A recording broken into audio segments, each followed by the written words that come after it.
আমার আজকের লাইনটা আমাদের দেশের বেকার পোলাপানদের জন্য। 6 থেকে 7 বছর বয়সে পড়াশোনা শুরু করবা, 25 থেকে 26 বছর বয়সে তা শেষ করবা।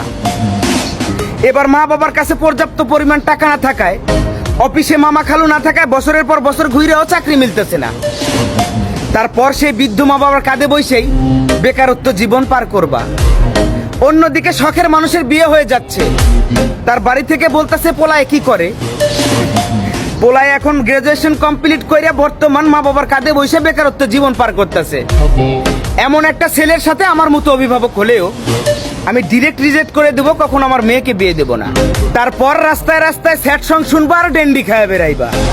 আমি বলি কি, পড়াশোনা অনেক হয়েছে, এবার বাদ দাও।